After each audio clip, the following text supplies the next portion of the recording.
She has these quotes. If you are ever given the opportunity to spend an inordinate amount of time alone, take it. The more scared you are of being alone, the more necessary it is to do. Run towards yourself with open arms. That is where your truth is waiting. Now, when I'm like, oh, business trip for a week, do I miss my family? Absolutely. But oh my God, the quiet, I freaking love that. I think it's a trade-off, definitely. I'm going to push back on one part of that, and I'm going to say, I know so many people who are buying property so they can all grow old together. I am telling you, I feel like our generation is going to figure that out. We're going to be hanging out with our girlfriends in our 80s, and we are going to figure out some kind of a communal living kind of thing. I think that is the best freaking idea ever. That sounds good to me. Sign me up. Oh my God, we could have a drinks with the girls retirement home. Like a permanent retreat. How cool would that freaking be? Let's call it a compound. Let's call it the Drinks with the Girls compound. Oh my God, LLC coming soon. I like this idea. I really like this idea.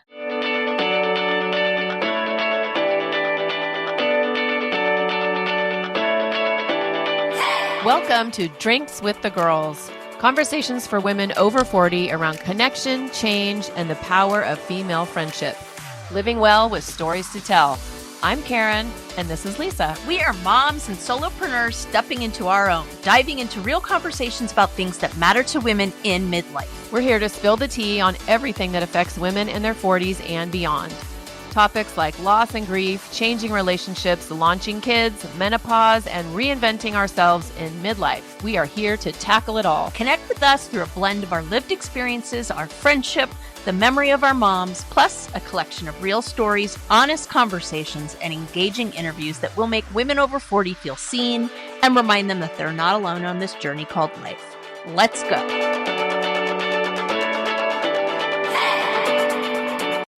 Welcome back to another episode of Drinks with the Girls. We have another fun book review for you. Yay, book reviews. I love this book. I loved it, but we'll get into that later. Before we get going, I'm going to tell you, and I'm going to show you. Look how cute my glass is. We are recording this before Christmas. It says, "Drink up, Grinches." And I just have a lovely Cobb Franc in there. So cute. I have little Grinch earrings that I wear this time of year, and I tried it. They've got the little hand going like this, you know, with the ball stuff. It's super cute. Cute. You want to know what I'm drinking? No, you want to drink. Hold on. Let me finish taking a sip. Yes, I do. What are you? Please hold. Well, I had a road trip today, and I can't really spend the amount of time I'd like to spend describing it. However, I will just say that my husband became a U.S. citizen today, and so we went up to Portland for his naturalization ceremony, which was just a trip. I'll leave it at that. And he's staying a dual citizen, but we did it for a lot of reasons. So that is done, but we went on a road trip, so I am drinking a fabulous road trip Diet Coke. Oh. And that is really not what that was probably the last thing I was expecting you to show. Okay, so and here's what I learned today. Do you know that people are calling Diet Coke the millennial version of a cigarette? Oh, interesting. Yep. Okay. So my question to everybody is, what would the Gen X version of that be? So is it only like a cigarette for millennials, or is it why is that? Because it's so bad for you? Yes. Yes. And we're just now realizing I don't know. Is it like a Gen X crystal meth or like what? No, that's like, that's what I was thinking. I'm like, what kind of Coke? not the Coke you drink. Right? Exactly. It's Diet Coke and not the Coke you drink. I don't know. Anyways, I just think of these things when I can't sleep in the middle of the night and trying to get myself to shut off and it doesn't work. Anywho, book reviews. Okay, book reviews. This is what it looks like. So we are talking about Chelsea Handler's 7th book. God, and it's 7? called. I didn't realize that. I know she's written 7, but this is the first one that is like that. That is this style. I think the other ones, I haven't read the other ones, but I think they're more like comedy, funny. And it's called "I'll Have What She's Having." And a cute story. I just thought it was based off of When Harry Met Sally. You know, the scene with Meg Ryan, R.I.P. Rob Reiner. Let's take a minute for that. Yes. Moment of silence. Yeah. She said it was a little bit that had to do with that, but also what happened was she didn't have a title when she sent it to her editor, and her editor actually came up with that because her editor said, "I want what you have." After reading this book, she's like, "I want what you have, and I'll have what she's having." So that's kind of how she got the title of the book, which I thought was apropos. I did not get that. That's really cool. Well, and the other thing, again, if you're not on the YouTube channel, first of all, why? Second of all, so this is, like I said, this is what it looks like, but you'll kind of figure out some of these props like throughout the book. So she's wearing, for those of you that aren't on YouTube, she's wearing ski goggles and kind of nothing but like this feather boa and a bracelet, and then she's got a cocktail in her hands, and she has a ski hat and a ski mask on the top. So all those things kind of come into play in the book. So, and for those of you who have not seen any of Chelsea Handler's like Netflix specials or stand-up, I mean, she's so funny. I love her. I adore her. I think, I don't know. And if you haven't, if you're new to Chelsea Handler, this book would be a good introduction to her because not only do you see her funny side, you see her deeper side too, which I honestly was not expecting. I wasn't either. When you recommended this, we're like, oh, I know the next one. I was like, oh, and I mean, I know she's funny. I haven't had tons of exposure to her. I would actually love to see one of her Netflix specials. So I was not expecting this kind of autobiographical sort of kind of book, but I agree with you. She does it and it's funny. So for sure. All right. In general, but what did you think about the book? I loved it. It took me a while to kind of figure out where she was going, right? And I think it's because I jumped in thinking this was just like a book that a comedian wrote and just it's going to be funny takes on something. Right. So I knew it was going to be related to her life. But what I didn't expect is the very, very serious side of this, which she still manages to bring up. I mean, the whole thing is written really well and it's hilariously funny. But I wasn't quite ready for that. So it took me a while to kind of wrap my head around it. And then I was just like flying through it because I was really interested in what it was saying, because essentially what the book is about is this journey that she goes on to figure herself out and figure her shizzle out as well. And the kind of pieces that make that happen along the way. So it starts out, as all transformational stories start out, with Jane Fonda lighting into her and saying, get your shit together. Don't come to any more of my parties like high and drunk. And her thing is basically like when Jane Fonda tells you to get your shit together, you get your shit together. It's like, yeah, I could see that. I'd pretty much be quaking in my boots. Right? I know, because what are you going to say to Jane Fonda? You're going to argue with her? No. I think not. And I love that at first, she was a little bit offended. She's at first like, ugh. But then when it sunk in, she's like, okay, this is Jane Fonda. I really need to listen to this. She admitted to herself, she owned it. She took accountability. And the best thing that I loved about it was at the end, she said something like, when she's done in the book talking about this scenario that happened, she said, that is true sisterhood, which I just love because it's true. It's like you want the sisters that are going to tell you when the spinach are in your teeth, when you're acting like an asshole, I love you and you're doing XYZ. You might want to rethink that. So one of the things, first of all, I loved this book. I did not expect to love it as much as I did because I, like you, was thinking, oh, it's going to be funny and she's going to have some, cute things in there. But it was very deep and it was very much aligned with what we talk about on this podcast and what I talk about my clients with. It's very aligned with living your life unapologetically, choosing yourself, emotional maturity. And what I like about the choosing yourself part is that, like, she does it in a way that is unapologetic, or let me rephrase that. She does it in a way where it's like, why is it a bad thing to choose yourself? I don't understand. And just really kind of smacking women upside the head to say, no, you can choose yourself. In fact, you should choose yourself. And I love that she does it without shame. Like, she's not telling anybody you're doing it wrong, you're doing life wrong, but she's saying, look at the journey I've been on. Look what I've learned. Look at how this is working out for me. I want this for you too. Yep. I want and she said it. I've seen her interviewed. And she said, I want all women to have the confidence I have. She said, if I could inject all young girls with the confidence that I have, that's what, I would die a happy woman. And that's what I love about her. She is a girl's girl, and Yeah. she is here for the women. She's here for the underdogs. She's here for helping all women rise along with her. Yeah, that part surprised me, honestly.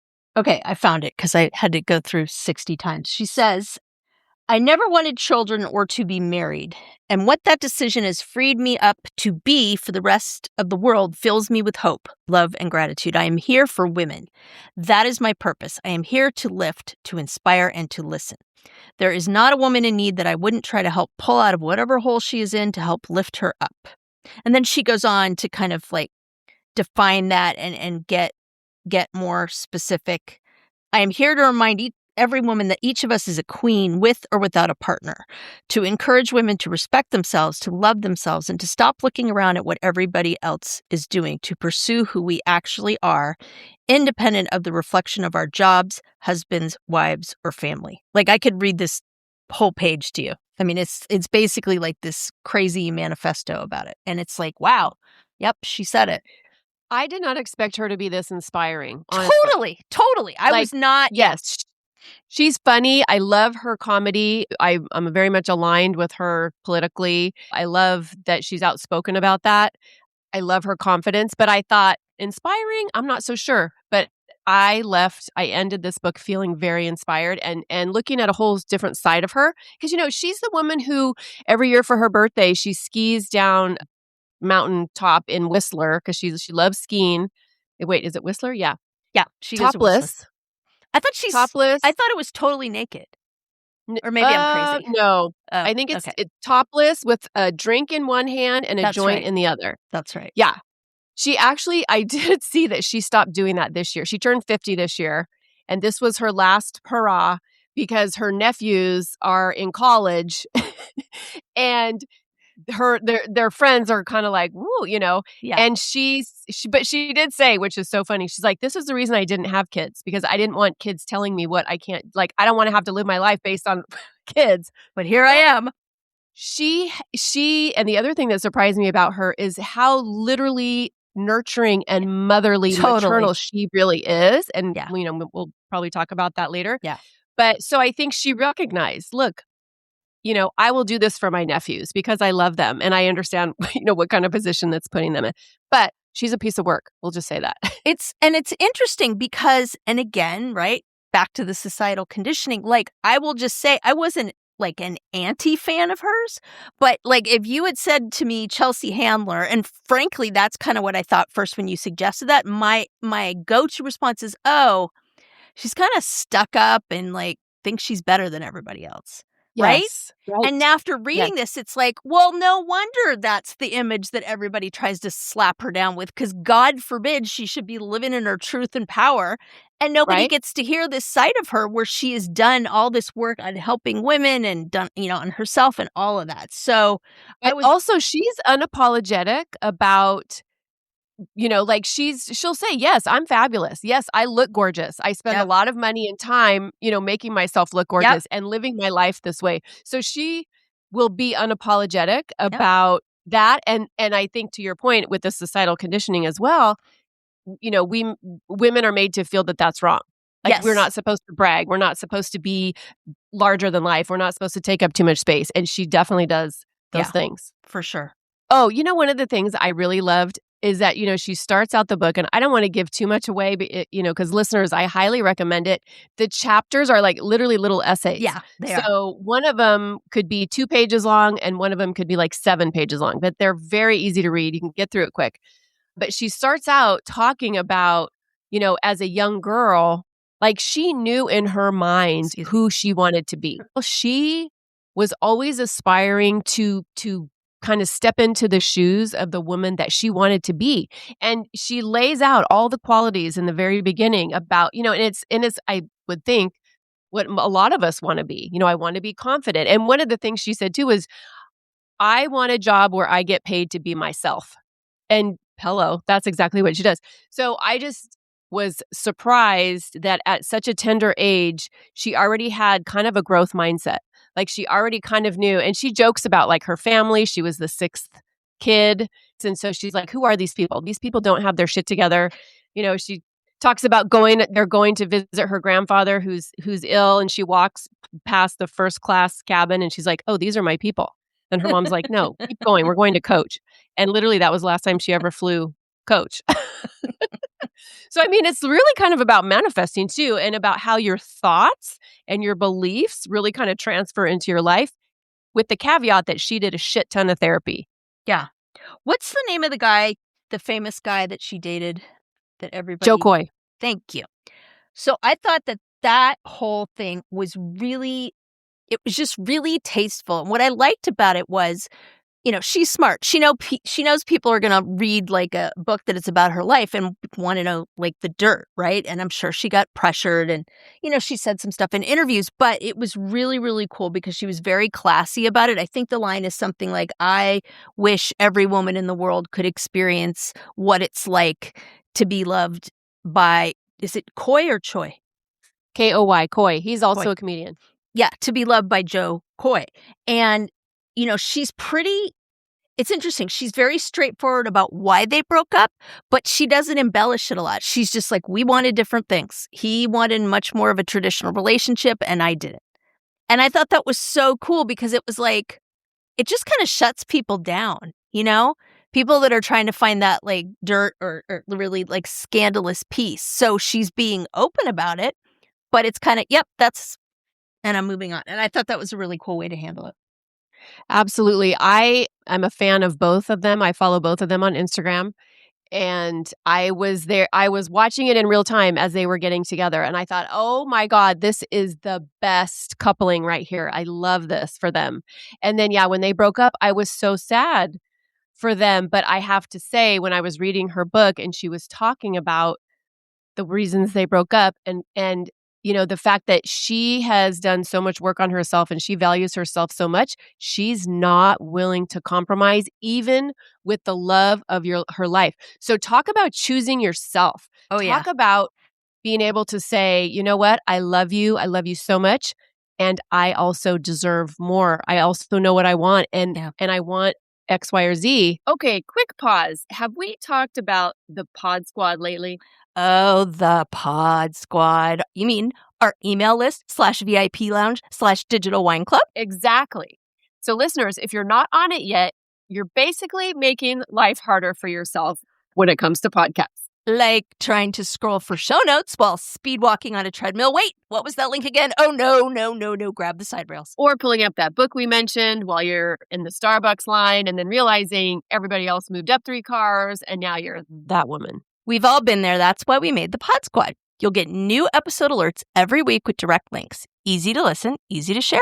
And show notes straight to your inbox. So when we drop a life-changing product, book, hot tip, or yummy new drink, you're not rummaging through your memory like a woman searching for her reading glasses when they're on top of her head. It's organized, it's helpful, it's for you, babes. So join the Pod Squad. The link is in the show notes. Just tap it. Snacks, sarcasm, solidarity. And obviously, fighting the patriarchy. We write at dawn. She says, appeasing other people in exchange for my own discomfort is something I'm no longer willing to do.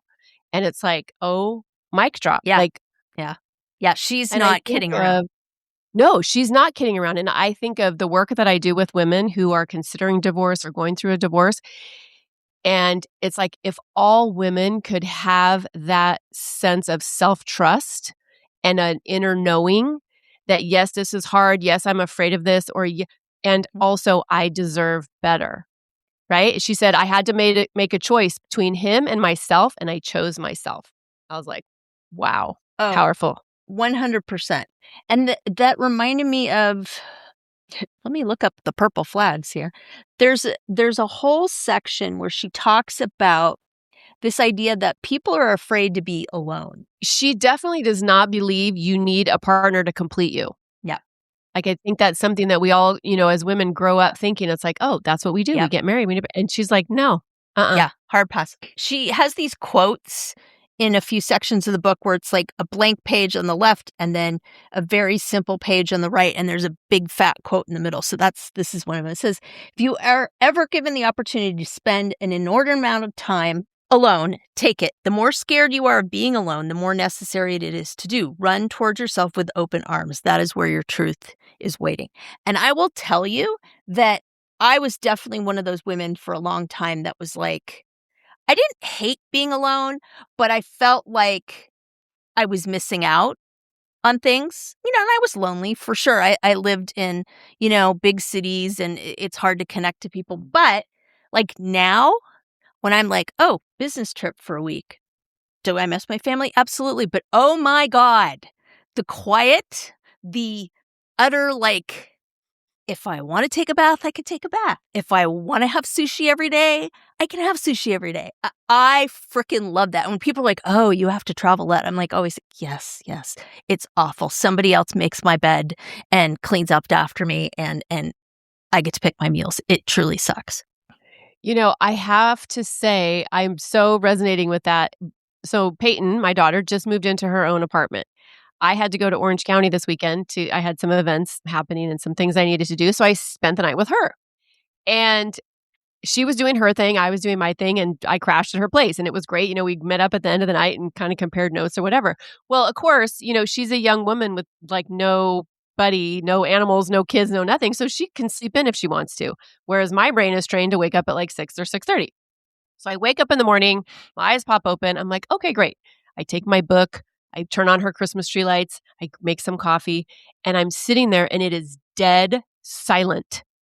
It is dead silent. I don't have dogs licking their paws in the background. I don't have noise. And God love him, Tony's not chit-chatting. Yep.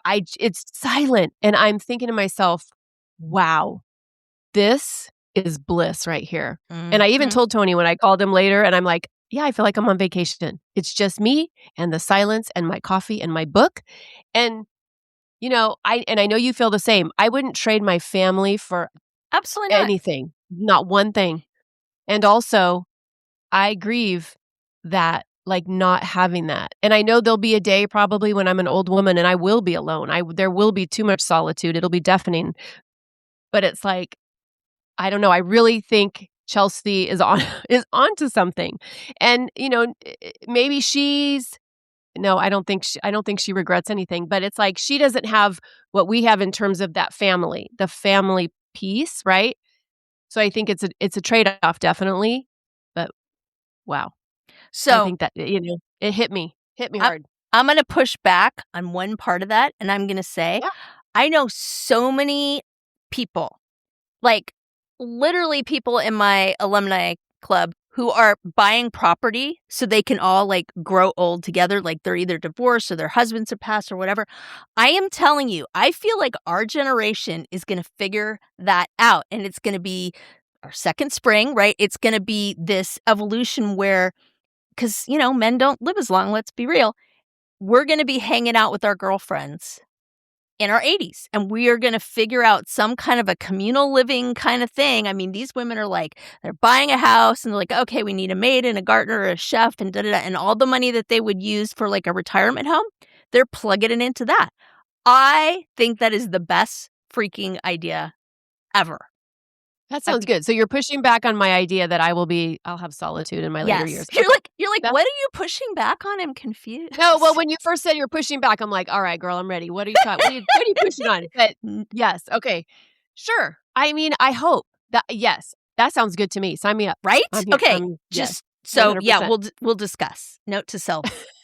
Okay. Oh my God, we can have a drinks with the girls retirement home. Like a permanent retreat. How cool would that freaking be? Let's call it a compound. Let's call it the Drinks with the Girls compound. Oh my God, LLC coming soon.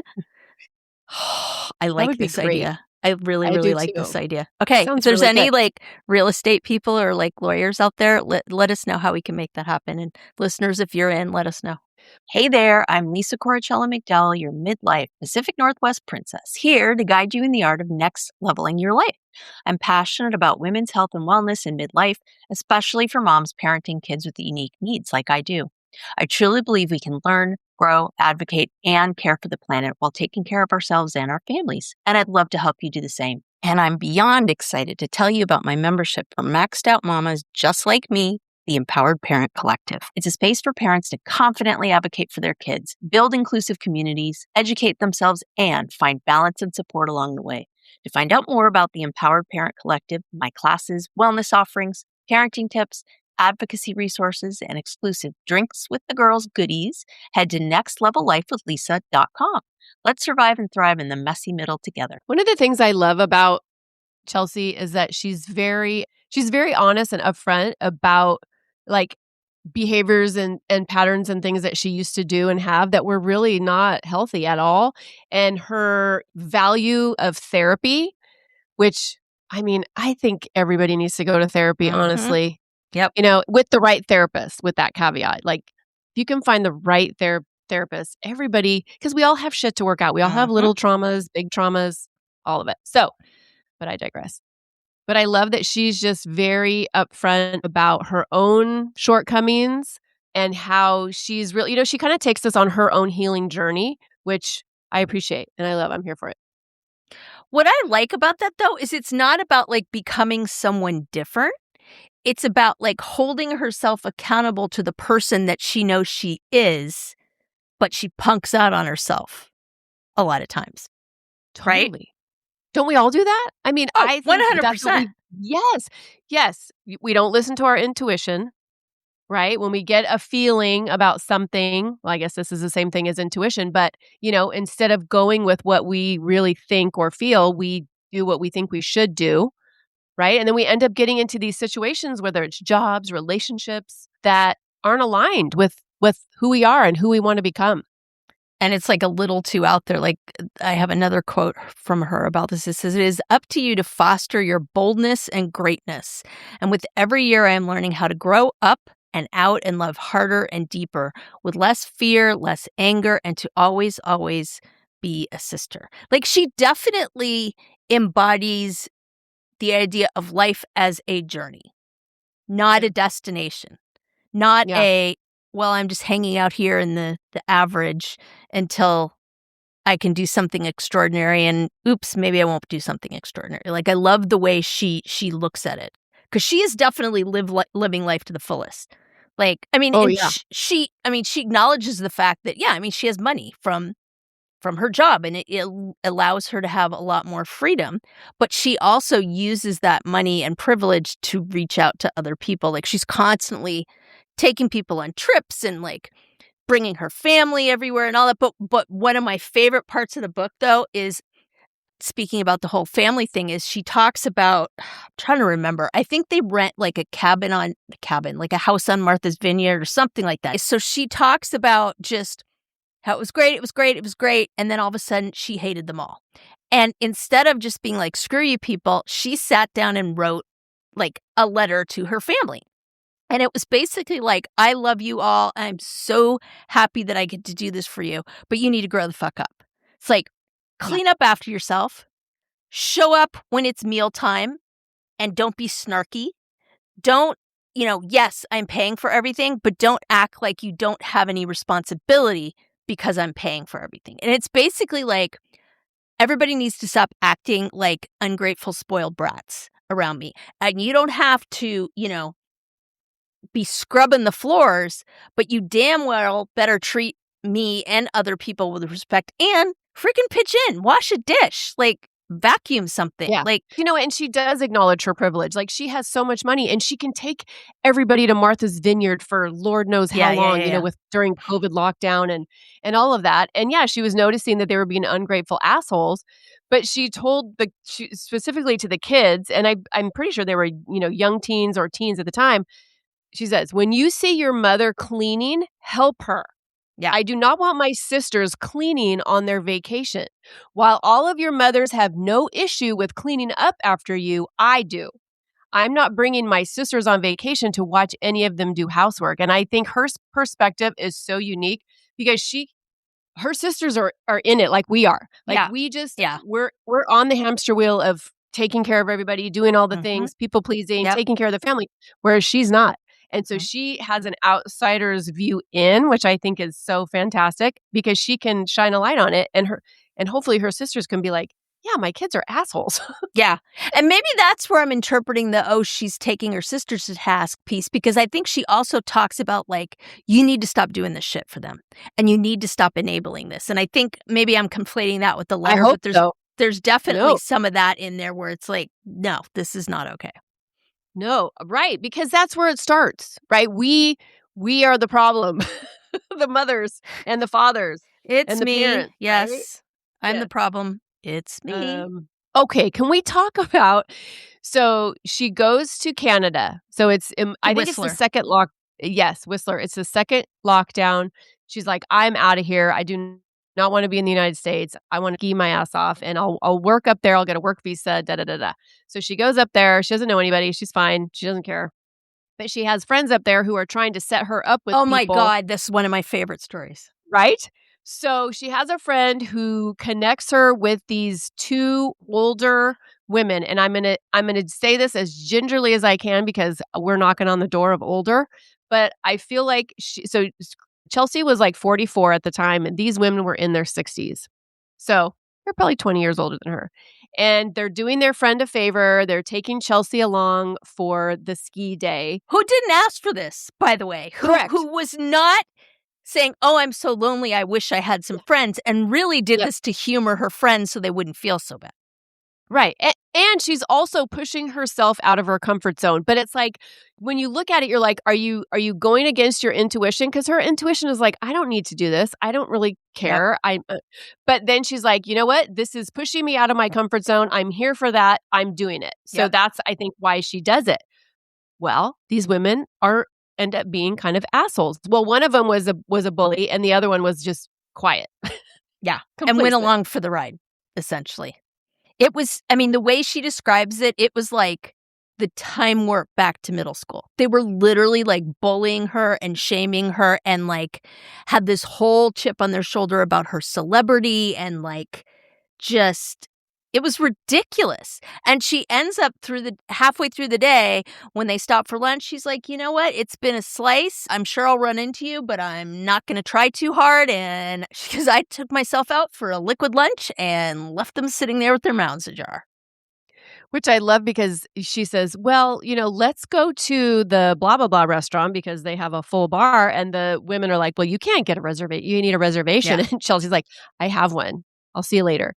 So, yeah, she ends up going, having her liquid lunch with her margarita. And I think, what I remember, I can't find the quote offhand, but she's reflecting on the fact that she never wants to make another woman feel that way.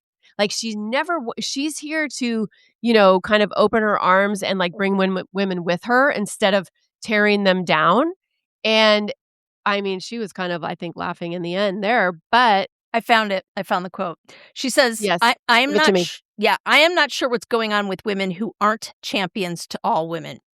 But I also know it's not my problem to figure it out. The people who don't get you are not your problem." And then she says, "As I sipped on my margarita, I promised myself as an adult woman in my 40s I was not ever going to make another woman feel unwelcome." And Yeah. I am so here for that. I freaking hate it when women tear each other down. Even if it's someone I disagree with politically or they're not my cup of tea or whatever, I am not going to actively tear them down because I just feel like we have enough of that going on. We don't need to do it with each other, frankly. Well, and even like in this scenario, it was almost like behind the scene. It was like this really, what's the word? It was happening under the radar. So it On the wasn't even down like low? Okay. no, it was like an educational word. It was like a real word. Oh, okay. I'm thinking curse words. Like, No, okay, no. sorry. I was dumpster diving through the corner of I your love, mind that I've been privy to, yes. and that's where I was going. I love that you went there. But no, it was actually like an educated word. Okay. Anyway, so they're skiing together, right? Yes. And it's almost like they're racing her. They're trying to Yes. beat Yes. her down the They were hill. And competitive, she's like, for sure. "Oh, wait, is this a race? Yeah. Are we racing?" Yeah. And then when they get to the bottom of the hill, they make some snide comment. I can't remember what it is. And it's just the one because the other one is just quiet. She's just like kind of nodding along like, Yeah. mhm. And then that she ends up wiping out. like karma showed up Nice. in real time, which is beautiful. But I think, to your point, you're not here for women tearing each other down, but there's also stuff that goes on that is very subtle that we don't really realize. And Chelsea's even in that kind of space. She's like, is this what's happening here? Are they meaning what I think she's meaning? And and Damn then it. finally Now it's on the tip of my tongue and I can't think of it. You've know. infected Do you know what I'm me. talking about? Yes, and you've infected me and it's pissing I'm me sorry. off. God. I'm sorry. Yes. Right. This is why I need to go to Toastmasters so I can have all those words. Listeners, if you can solve our current menopause Mad Lib, please write drinkswiththegirlspodcast@gmail.com. Yes, we are not here for tearing other women down. But the thing I love about Chelsea is that, with our conditioning as women, we don't want to make anybody feel bad or we don't want to hurt anybody's feelings. So, maybe there was a time when she would have just stayed with them for the rest of the day instead of dipping out, being like, you know what? These are not my people. They don't get me. I'm not vibing with them. I made my reservation at the margarita lunch place. We all need that piece where it's like, you're in this situation and it's just not a good situation for you. And we need to be able to be like, I'm out. And I think women do that in particular with partners, with jobs, because, we think it's up to us to figure all that out. I mean, I've talked about my recent and ongoing struggle with boundaries, and I maintain that the reason I had such a rough time dating early on, well, not even early on, most of the time was because my parents the relationship that they had with each other was my mom continually having no boundaries with my dad and him running right over that, and then her trying to appease him. So I grew up thinking as a role model that that's what you did as a woman is you were really, your boundaries were like water. You didn't have them and you just dropped the water in the levee when you needed to do that. And that was how you did it. And it's like, I'm literally, what am I, 57 now? And I'm just now figuring this out. And thank God, right? Like celebrating the fact that I finally figured it out. But it's just like, oh my God, like I consider myself to be a pretty self-aware person. I mean, I'm open to people saying, you're really doing X or Y. Like I'm down with it, right? I would love feedback to get better. But I can honestly say that just took me completely by surprise when I realized the depth of what I've been doing, like literally my whole life. Well, can I let you off the hook a sec? Because boomers, our parents, the boomers, they didn't go to therapy. They didn't know what a boundary was. Like there was no emotional regulation, right? So we are doing the best that we can. And I think we are making it so much better for our kids, at least, those of us who are in the space of, like you said, I want to be better. I'm open to feedback. I just want to be better tomorrow than I was today. Right. And also, of course, with social media, then our kids can see therapists who are actually talking about real ways to heal and to set boundaries and to do all the things. So I think our kids will be better off than we are, just like we are better off than our parents were. Yeah. But I mean, we're fucking figuring it out as we're going along. And it's like the blind leading the blind. So, she's pretty upfront about how, she never wanted kids. That wasn't her thing, but she kind of like goes through and adopts kids throughout her life. Not officially, but like, she's very devoted to her nieces and nephews. And I won't spoil it because it's a great story, but she basically, these 3 sisters come into her life and she essentially kind of adopts them and really decides, like she takes parenting classes. Like she's like, I'm going to be the role model that they need because frankly, that's the person I know I can be when I'm at my best. And I want to give that for them. I want them to have that example. And so again, I'm not going to spoil it, but she over years talks about, what she did for these girls and how they grew. And, I was thinking about this the other day, and Karen, I know that you go through this with Peyton too. Like, I've got a teenager, like enough said, right? And it's like, sometimes the struggle is real, right? But what I love about it is even when she's pushing back and even when I'm like, I am going to strangle this girl with my bare freaking hands, like the stuff that's coming out of her mouth, I may not like it, but behind that is I am an important person. I have value. I am going to get my truth. Like she doesn't have her shit together yet. I'm not going to go that far, but she knows stuff. Like I can't even remember how it came up, but she and my husband were talking about weddings or something. I don't even know. And she said, just so you know, Dad, you're not walking me down the aisle. And he's like, wait, but I want to do that. She goes, just goes off on him. It's like, that is a mindless construct brought on by the patriarchy, and I refuse to be a part of it. She's just like going up. And he looked at me. He's like, she wasn't wrong. I'm like, agreed.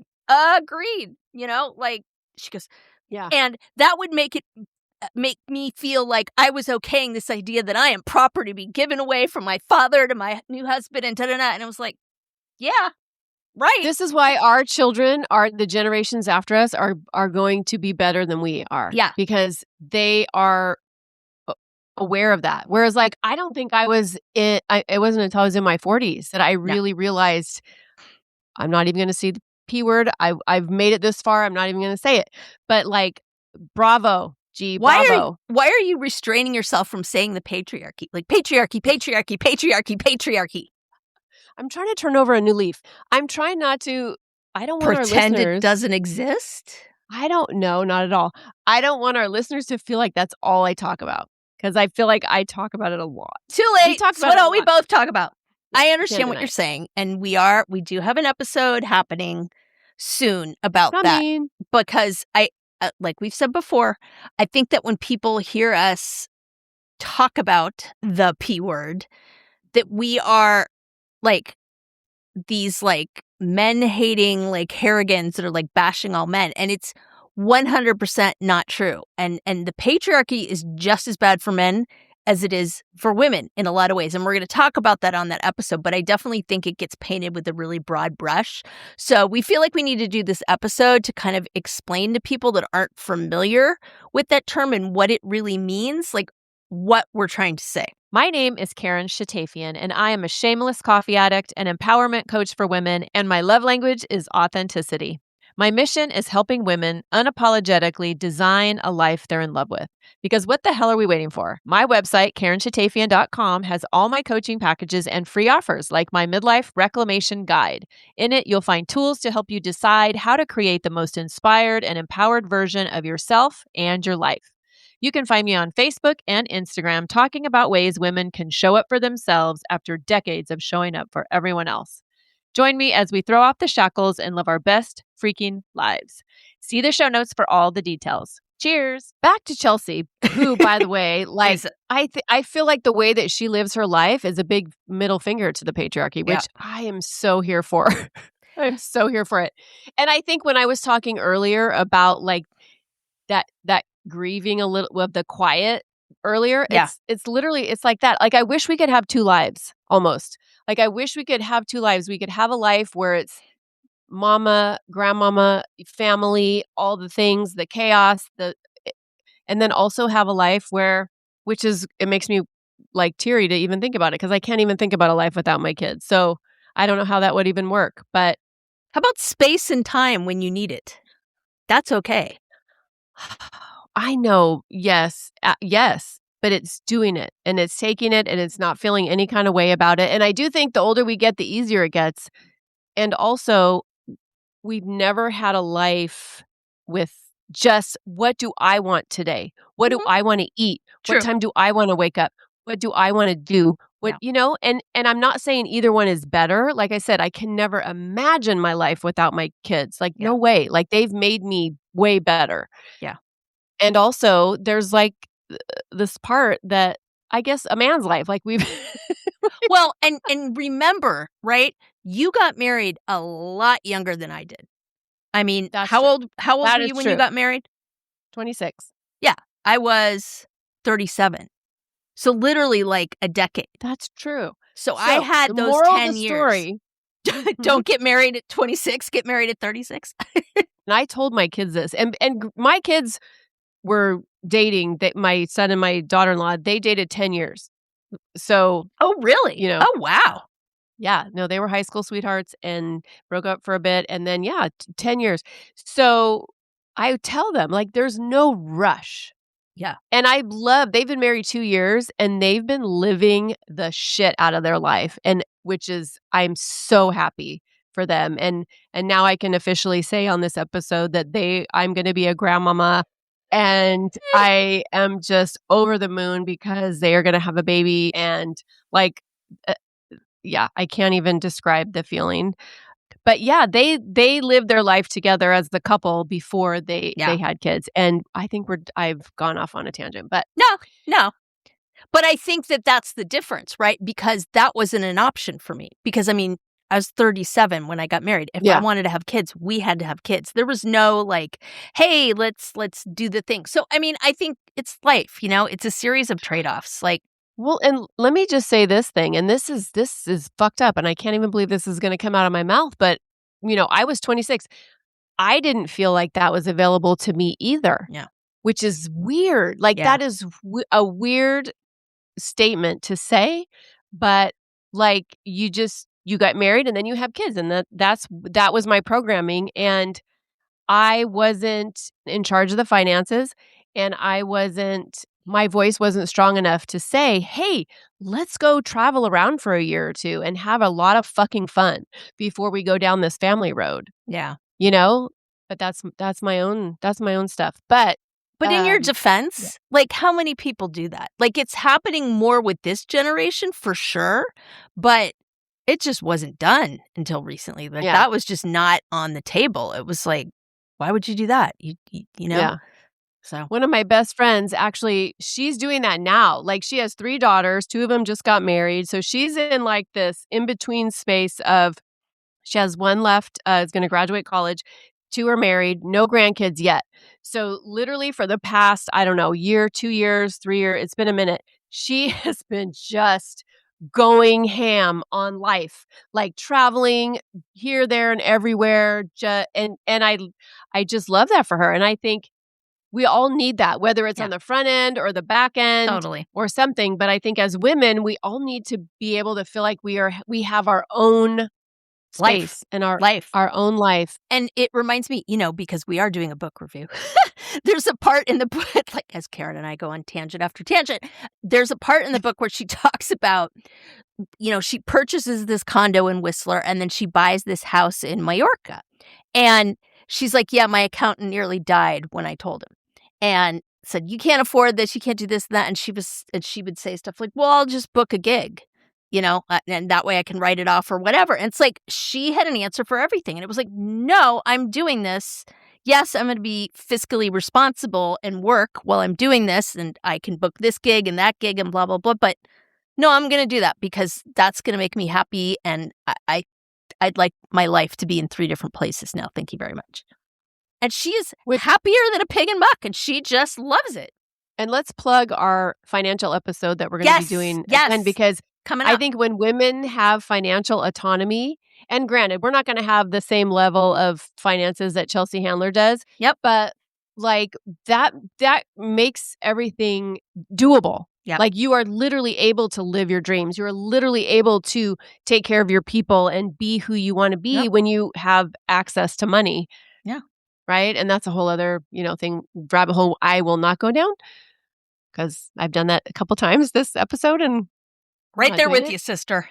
So one of my favorite parts of the book, and I think it was yours too, when we were having our little powwow about this, she says, the very meaning of a full existence on this earth is to find out who you are and why you are here. Universal intelligence is the idea that when things don't turn out your way, it is because the universe is protecting you and steering you in a different direction. We all need to spend less time questioning disappointments or rejections. I mean, I think we need to give this quote to all of our children.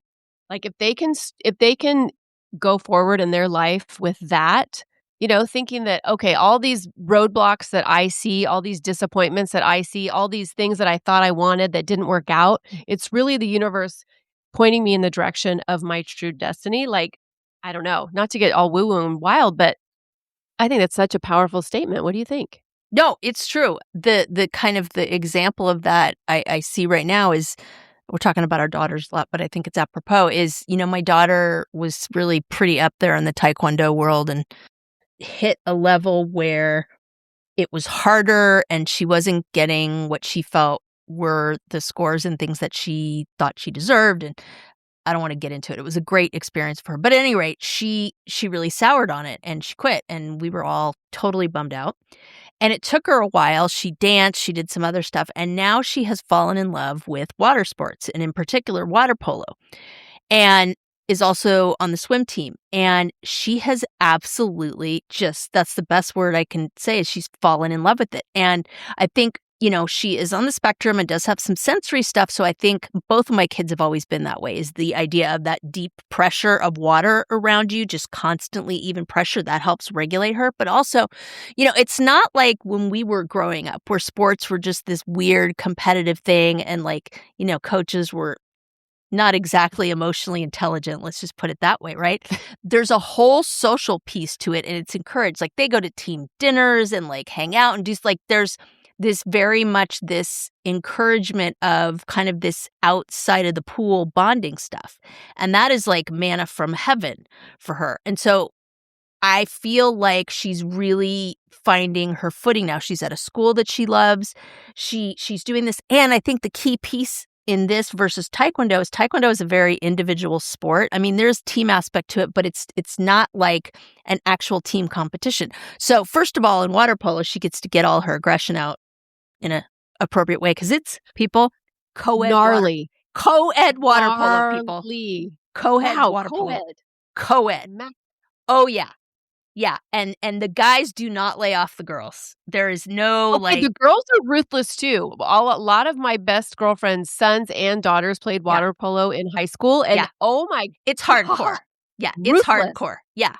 My point in all this is when that clicks, when you really find your space and your place. I mean, there's nothing you can't do, and I'm sure she'll go through many evolutions of this. But I never felt that at her age. Yes, I was in love with musical theater. Yes, I love dance, but it was never this oh, I found my people and my happy place. I love doing it, but friendships and stuff, it was really competitive and snarky, and dance teachers are mean, man. Dance teachers did some nasty stuff to me, just really horrible, mean stuff that I still remember. So I love for her that this has become this kind of lifestyle, if you will. And, like I said, I'm sure it'll evolve into something else, but how wonderful is it that she's kind of able to find that groove at 15 and has found something that she really gets a lot of pleasure out of doing and really feeds that part of her. I mean, I'm 57 and I'm learning about boundaries, so what the hell do I know, Well, and I think it's just that confidence piece, and that's what we want for our girls. We want them to move through the world feeling confident and knowing what a gift they are. All girls. Yep. And not to discount the boys, because we love them too and they're great too, but our girls need to feel that. But I feel like boys feel confident for the most part. And of course, a lot of generalizations here, but yes. I love that for her. I love that for you also.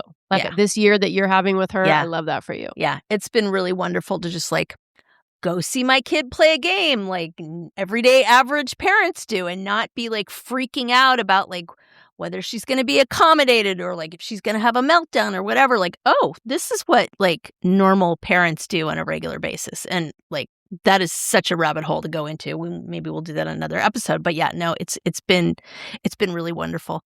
So she's really into chows, right? The big fluffy black dogs. Which is wild, because chows are They can, if they're not bred well, they can be really mean. Yeah, but they're also super wonderful if they're brought up well. And she takes rescues on, so it's pretty cool.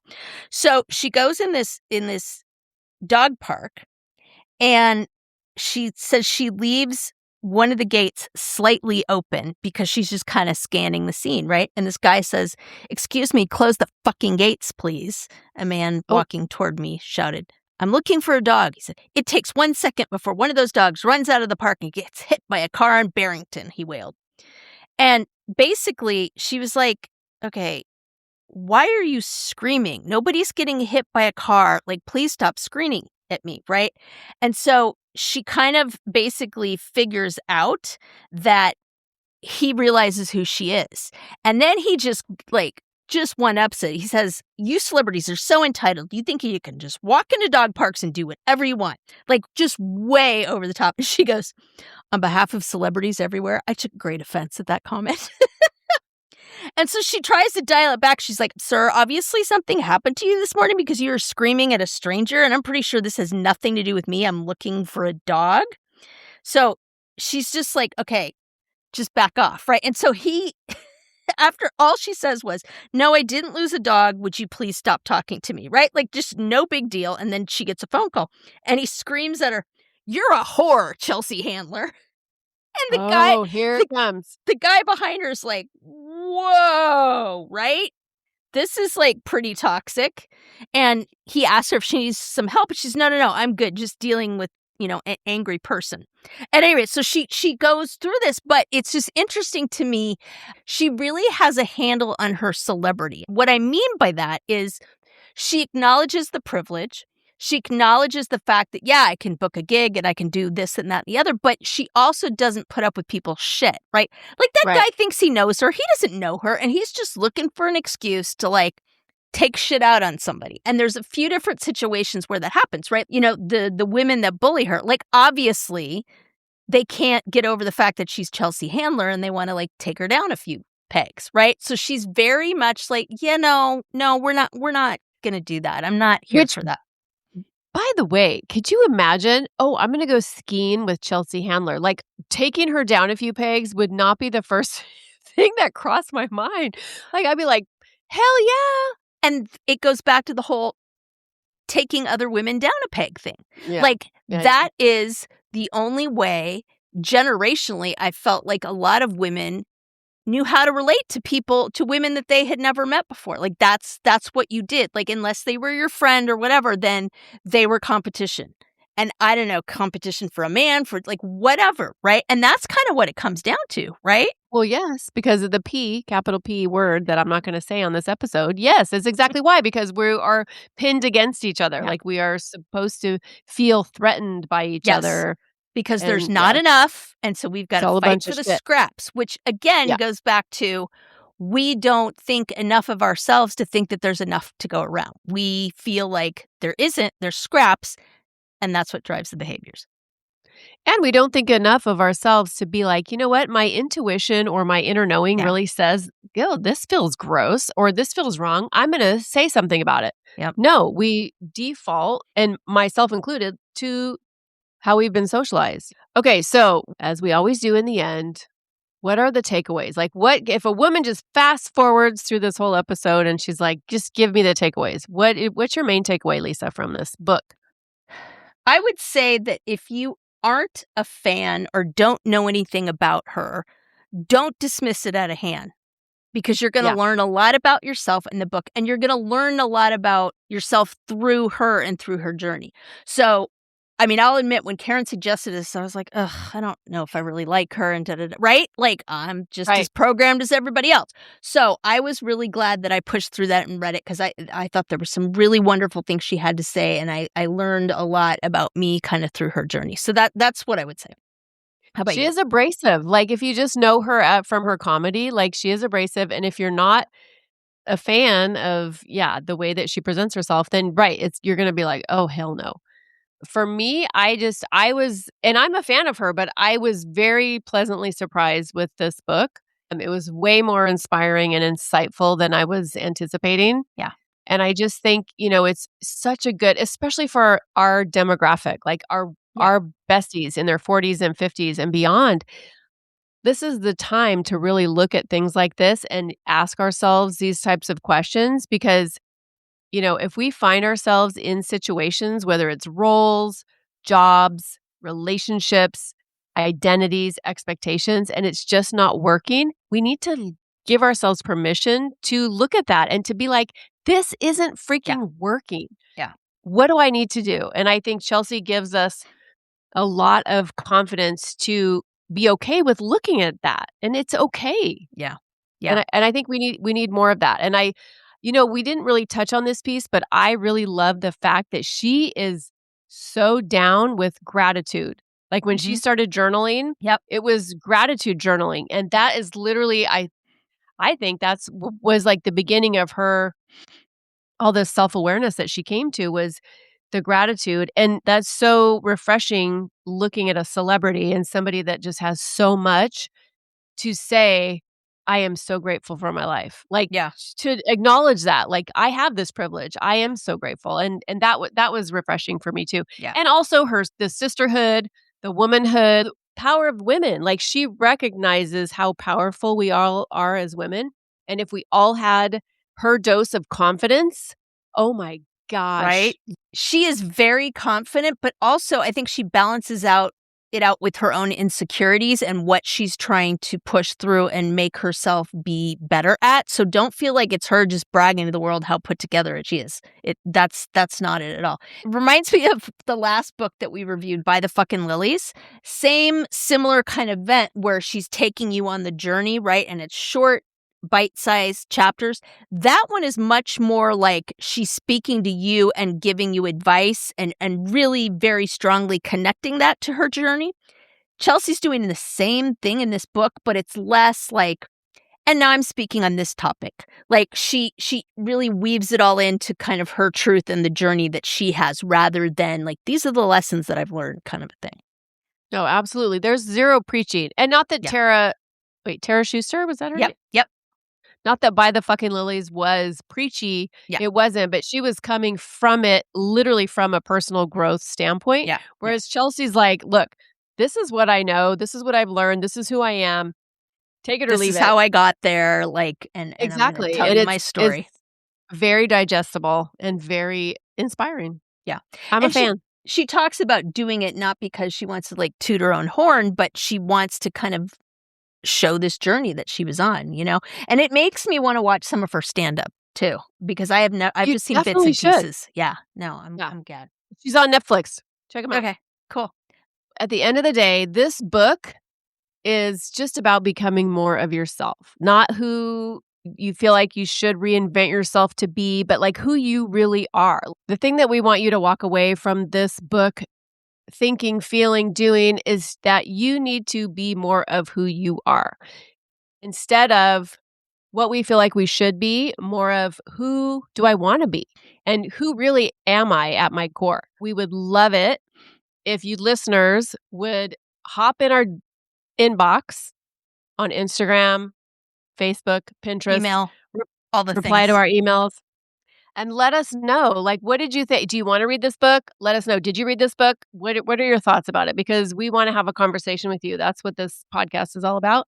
Leave a 5-star review. We would love that. We have so many 5-star reviews. It's exciting. I don't check our reviews that often. And when I go onto Apple Podcasts and I see our reviews, I get so excited because you guys are loving it. And that makes us so happy. But here's the thing. We don't want you to love us from afar. We want you to love us up close. So can you please slide in our DMs? You know how our kids say, oh, he slid in my DMs. Slide in our DMs and just say what you love, what you don't love. We're here for that too, because we want this podcast to be things that you want to hear and that are important to you. Yes. So, yes. If you've liked this episode, this is your first time listening to us or you're, what are we at? 79th, 80th, something like that episode. Subscribe to the Pop Squad. That is literally, it's like a win-win kind of thing, right? For us, it helps. Again, we're building towards Drinks 2.0, and we will kind of talk a lot about that as we get closer to our, oh my gosh, second anniversary. But it also helps you because you get the show notes and the episode just delivered right to your inbox every week. So easy. Yeah, so you can easy. forward it to people, all that kind of stuff. So that is something we're definitely asking of you all.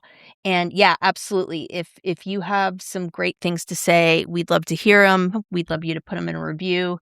And can I just call out some of our listeners really quick, because I know you get messages. I get messages from people who are like, I love the pod. I listened to the pod today. I'm loving it. I love that episode. Let's have a conversation. What do you love? What do you want to hear more of? What did not land for you? Like, just let us know, because Lisa and I are full steam of fucking head.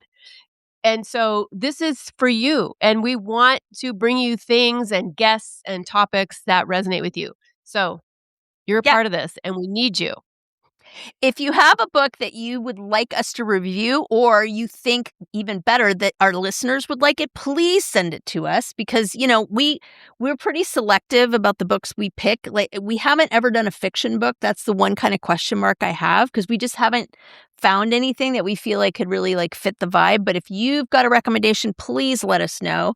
And if there's a book that you think, like I said, would be interesting to listeners, let us know, because we love doing these book reviews. We do them every few months or so. So I think, let's see, we've been on air for 18 months, and this is our 4th. So not totally often, but if we had more books that we thought were on target or that you all wanted to hear, we'll do more of them. So, and we don't get a By the commission way- from Amazon, just so y'all know. Oh, good Lord. By 18 months.